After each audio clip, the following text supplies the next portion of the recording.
Ladies and gentlemen, very good afternoon to everybody. May the peace and blessings of Almighty God be on all of you present here and on all those who were invited but could not come due to their personal reasons. Friends, it is my pleasure to welcome you all to this program of India Tomorrow news portal. India Tomorrow completed 10 years of launch on December 10, 2022, that is just 8 days ago, that coincided with International Human Rights Day. I would like to extend my special welcome to senior journalist and my friend, Mr. Umakant Lakheda ji, who will deliver his keynote address after a few moments. I extend my heartiest welcome to our guest of honor, Professor Pradeep Mathur, a veteran journalist and a former professor of Indian Institute of Mass Communication, New Delhi. I began my career as a journalist under Professor Mathur when he was resident editor of Pioneer at Lucknow and Varanasi. To be true, he is my guru in journalism. I also extend my warm welcome to Professor Muhammad Salim Engineer, a professor at the Malviya National Institute of Technology, Jaipur, and Vice President of Forum for Democracy and Communal Amity. This FDCA is headed by Mr. Muchkund Dubey, former Foreign Secretary. I extend a warm welcome to everybody, men and women present in this august audience, particularly veteran journalist and MP Mr. Santosh Bharti, AU Asif, Bhanu Pratap Singh, my colleague in the Pioneer, Abhay Kumar, a scholar of JNU, Gopal Mishra, veteran journalist, and budding journalist Meena Kotwal, who has come to attend this program with her infant child. My colleague Mr. Arshad Sheikh has already given an introduction about India Tomorrow, how it started and what is the purpose of launching India Tomorrow 10 years ago. But let me share with you all why we have organized this talk on the role of alternate media in shaping tomorrow's India. तो कल का जो भारत है उसको बनाने में alternate media या वैकल्पिक मीडिया की क्या भूमिका होगी. This is the topic of discussion today, and all senior journalists and experts present on the dais, they will share their views and opinion on the issue. But why have we organized a discussion on this topic? Because we felt it is very important, very relevant at this juncture in India's history. We all know that India is passing through a very difficult phase of its history for the last 10 years, or to be exact 9 years, that is after May 2014, when a new political dispensation took over power in Delhi and at the center. The democratic institutions like the legislature, judiciary, and executive have almost crumbled in India. Media, known as the fourth estate in a democracy, is also feeling badly shaken. Media, particularly the traditional media, which is also called legacy media, including print and television, have been forced to surrender to the powers that be, that is, they have surrendered to the government. Newspaper and television channels have themselves imposed censorship and avoid publishing news that may give a bad news to the government or the existing political dispensation at the center.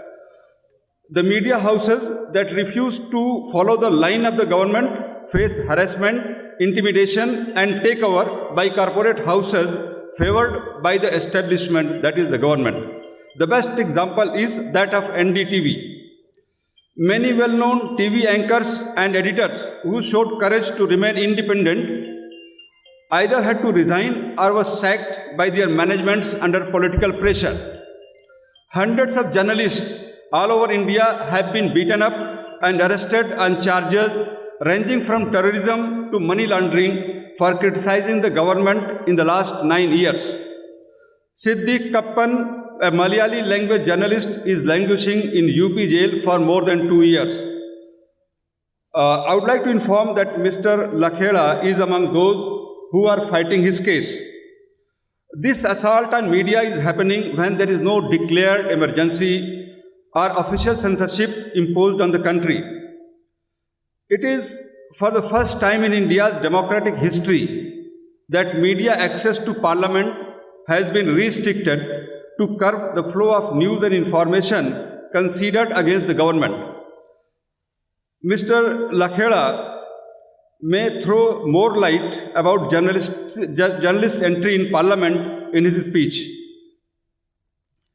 There is a targeted violence against minorities and weaker sections all over the country. Those who talk of minority rights are dubbed minority appeasers.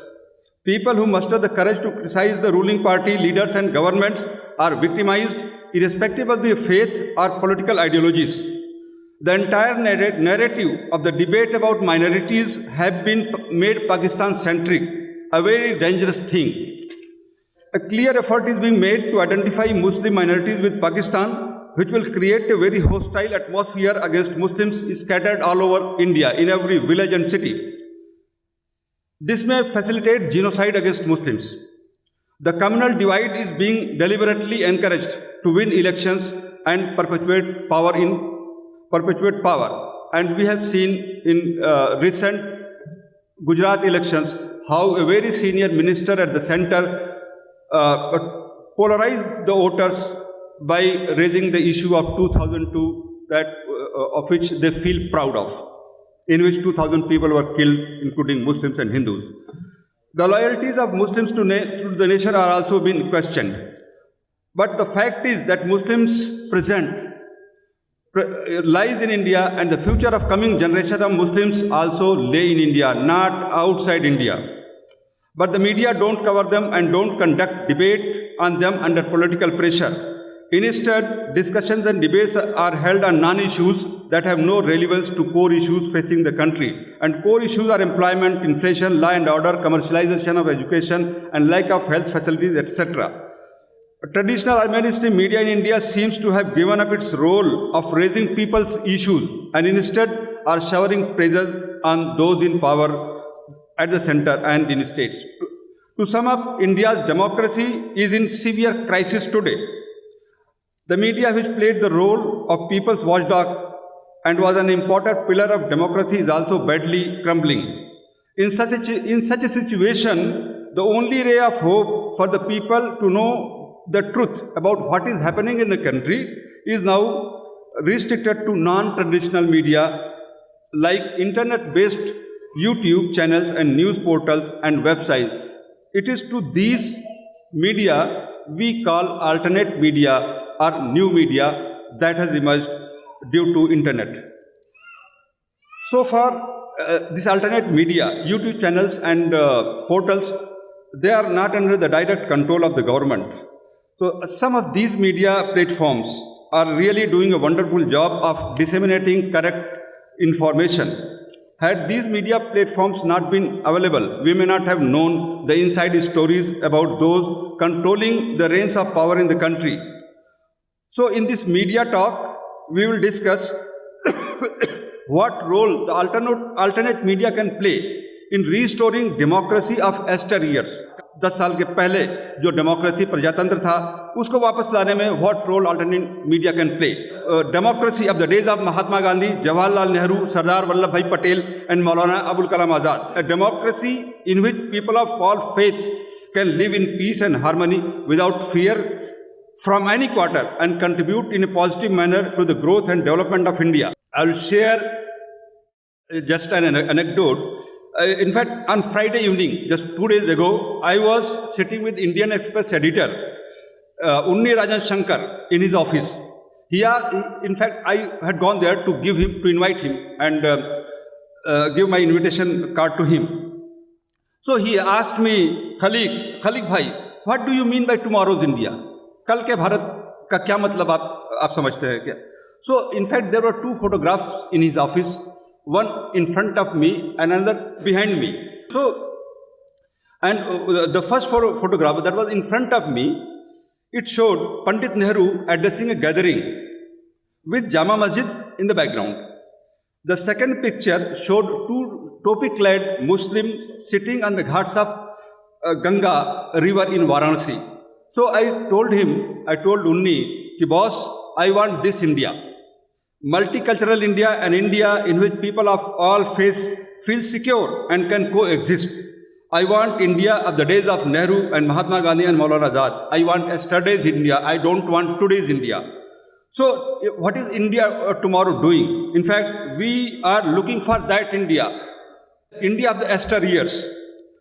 तो मैंने उनसे कहा, I told him कि हम अपने पुराने India की तलाश कर रहे हैं, हमें पुराना इंडिया वापस दे दो, हमें ये नया इंडिया नहीं चाहिए.